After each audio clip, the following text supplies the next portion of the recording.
Confissão, ato de nobreza. É sobre isso que vamos falar. Vamos falar para pessoas nobres, pessoas que desejam prosperar. Precisa liberar muitas coisas ruins, mágoas, ressentimentos, que está ali nos atrapalhando o nosso avançar. E é sobre isso que falaremos. Em tempo como os que vivemos, onde divisões e conflitos parecem estar por todas as partes, mas a palavra de Deus nos oferece um caminho, o caminho do sucesso, o caminho da reconciliação e da unidade. Esse caminho é a confissão. Muitas vezes você não está conseguindo avançar. Alguma coisa está atrapalhando, você dá passos e mais passos rumo ao sucesso, à prosperidade, à felicidade. São mágoas, são ressentimentos. As pessoas te feriram e você ficou magoado. E você é o mais prejudicado, porque essa mágoa impede o seu avançar. Então, em tempos difíceis, como os tempos de hoje, nós vamos explorar juntos a importância da confissão, à luz das Santas Escrituras. Como ela pode ser uma poderosa ferramenta para restaurar a paz e a unidade entre nós. O significado da confissão. Em 1 João, capítulo 1, versículo 9. Se confessarmos os nossos pecados, Ele é fiel e justo para nos perdoar os nossos pecados e nos purificar de toda injustiça. A confissão, antes de mais nada, é o reconhecimento da nossa condição diante de Deus. Quando nós confessamos os nossos pecados, estamos admitindo as nossas falhas, pedindo perdão ao Senhor. Esse ato de humildade abre caminho para a cura e restauração. Agora eu quero dar um conselho.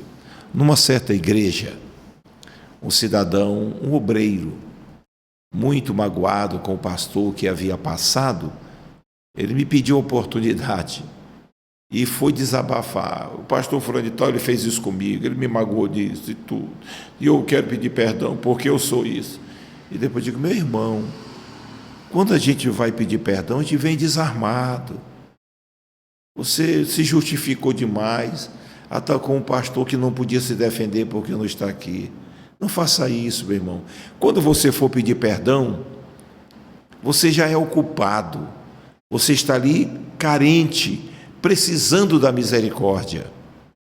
A confissão libera a cura. Tem muitas pessoas enfermas porque estão cheios de mágoas, de rancor. Tiago 5:16. Portanto, confesse os seus pecados uns aos outros e ore uns pelos outros para serem curados. A oração de um justo é poderosa e eficaz. Então, se tem alguma diferença, chama o irmão. Eu tenho uma certa mágoa de você. Eu quero que você me perdoe. Você pode até orar por mim, se abraça. Ali é liberado as bênçãos de Deus e é liberado cura divina. A confissão não é apenas para Deus, mas também para uns com os outros. Em tempo de divisão, quando há rancor e mágoas entre os irmãos, a confissão mútua é um passo essencial para a reconciliação. Ao confessarmos nossas falhas uns aos outros, permitimos que a graça de Deus venha flutuar, curando relacionamentos quebrados. Tem tantos relacionamentos quebrados. E o único meio de unir, de restaurar é a confissão, é a liberação do perdão. A confissão como caminho para a unidade. Efésios 4, do versículo 2 a 3. Com toda humildade e mansidão, com paciência, suportando-vos uns aos outros, em amor, procurando guardar a unidade do Espírito, pelo vínculo da paz. Nós devemos suportar uns aos outros. Às vezes nós queremos exigir das pessoas que as pessoas sejam como nós sonhamos, como nós desejamos. Cada pessoa tem uma maneira diferente de ser, né? Às vezes nós temos um lado muito bonito que a outra pessoa não tem, mas a outra pessoa às vezes tem um lado tão excelente que nós não temos. Então, para nós mantermos uma amizade serena, tranquila, nós precisamos primeiro respeito. Você não pode ter aquela amizade e passar palavra pejorativa com as pessoas, né? Palavras que vêm humilhar, e joga aquelas palavras baixas. Não é assim, é com honra. Uma amizade é mantida com honra, com respeito e com o perdão. Porque às vezes, nas nossas falhas, nós ferimos as pessoas sem querer. O perdão entra e restaura tudo. A confissão promove humildade e mansidão, características essenciais para a manutenção da unidade. O desejo de Deus é a nossa unidade. Quando confessamos nossas falhas e reconhecemos as nossas limitações, estamos dizendo que somos dependentes da graça de Deus, da ajuda. Nós vemos no Evangelho de João 17, Jesus dizendo: Pai, quanto àqueles que tu me destes são um, eu dei-lhe a tua glória, para que eles sejam um, para que haja unidade, para que haja amor, para que haja um bom entrosamento. O desejo de Deus é a nossa unidade. Às vezes nós, quando temos um problema, eu vou te entregar para Deus. Quando alguém disser assim, quando você diz, muito obrigado, eu não quero que eu não quero ficar nas suas mãos, mas nas mãos de Deus eu quero ficar, porque Ele é misericordioso. Então o desejo de Deus é a nossa unidade. O que você puder fazer para ter um bom relacionamento com seu irmão, manter a sua amizade, você está servindo a Deus, está agradando a Deus. Daniel capítulo 9, versos 4 e 5. Orei ao Senhor meu Deus e confessei e disse: Ah, Senhor, Deus grande e tremendo, que guarda o conserto e a misericórdia para com os que te amam e guarda os teus mandamentos. Senhor, pecamos e cometemos iniquidade e procedemos impiamente, fomos rebeldes, apartando-nos dos teus preceitos, das tuas ordenanças, não observamos a tua palavra, e isso foi o suficiente para nós cairmos no erro. Daniel, um homem justo, confessou os pecados do seu povo. Não era nem o pecado dele, era o pecado do seu povo, que estava ali na Babilônia, jogado, por ter desobedecido a Deus e não ter obedecido os seus preceitos, a sua palavra. Então Daniel mostrando que a confissão é o ato que pode ser feito em nome de muitos, buscando o perdão e a restauração de uma nação. Em tempos de divisão, precisamos de líderes que, como Daniel, intercedam e confessem, buscando a unidade do povo de Deus.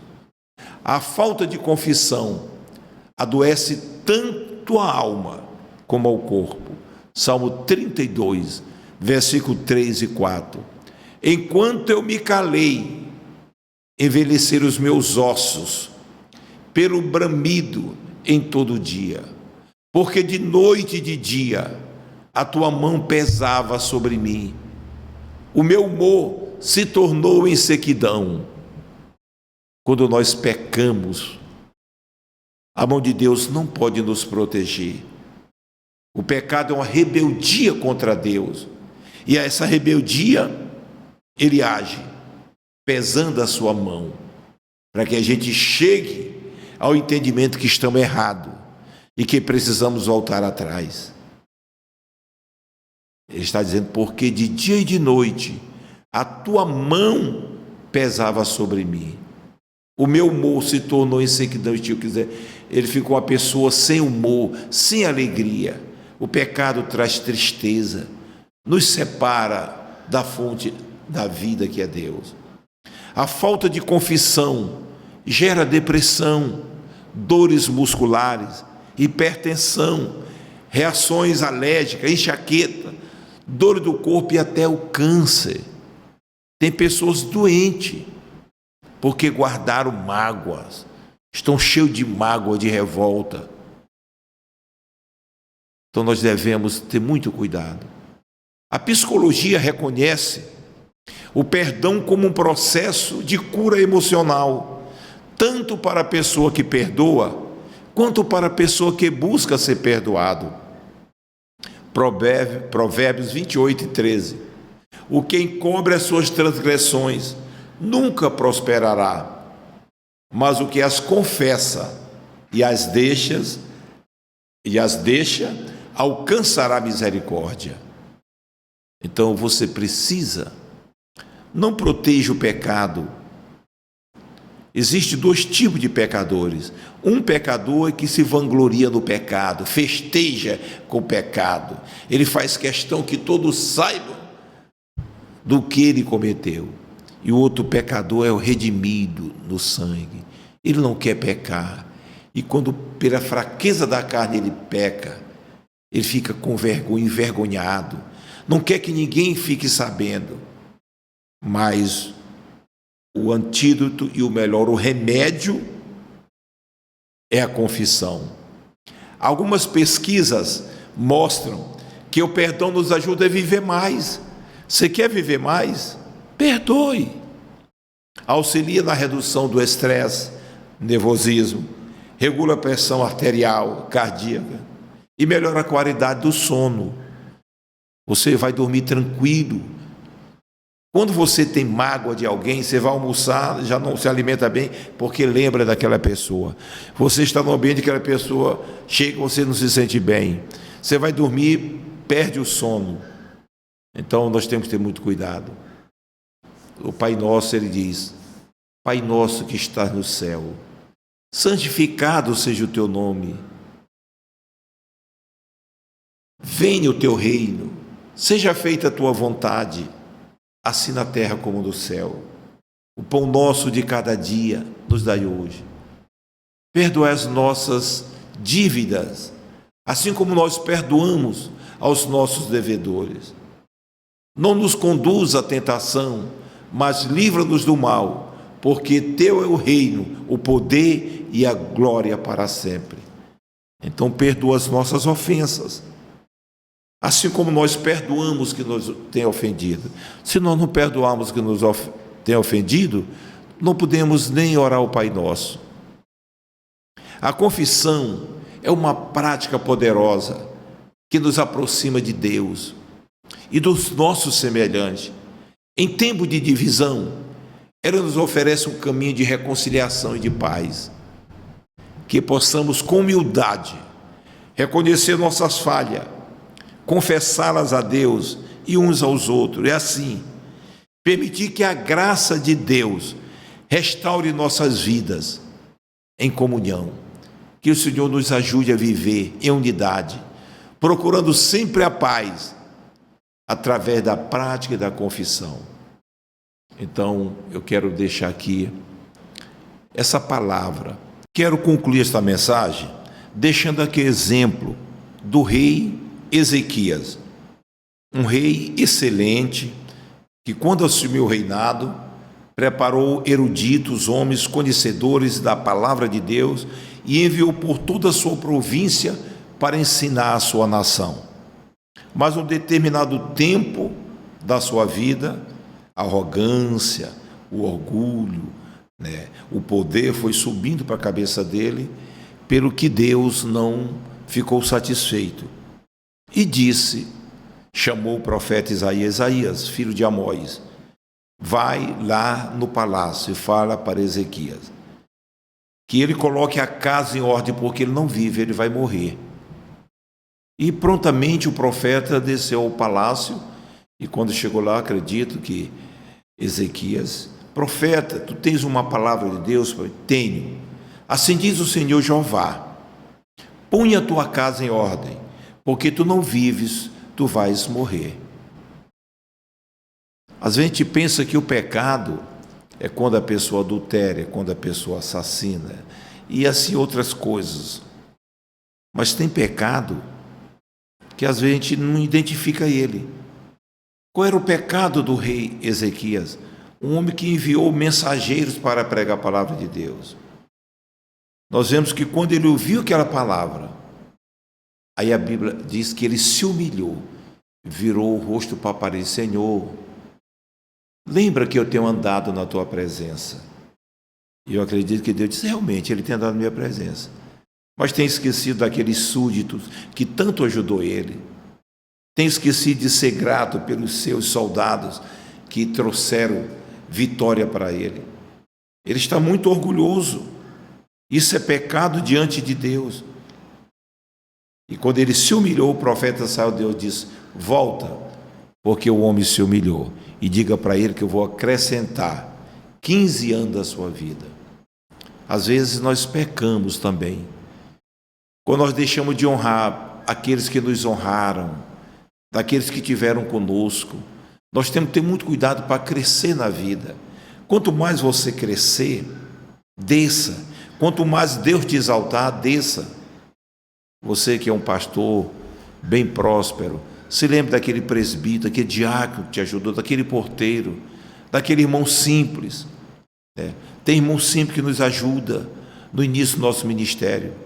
Vamos ser gratos, porque a gratidão faz parte de uma das grandezas daqueles que temem o Senhor. Que Deus em Cristo te abençoe. E não guarde nada, não guarde mágoa.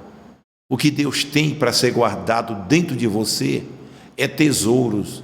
A Bíblia diz, temos, porém, tesouros em vaso de barro. O Senhor tem tesouros para guardar dentro de você. Essa mágoa não pode ficar. Tem que ir embora, porque Deus tem coisas grandes para você. Que Deus em Cristo te abençoe. Que essa mensagem você venha compartilhar com outras pessoas. Dê o seu like. Se não é inscrito nesse canal, se inscreva. E que Deus em Cristo te abençoe. Fica na paz.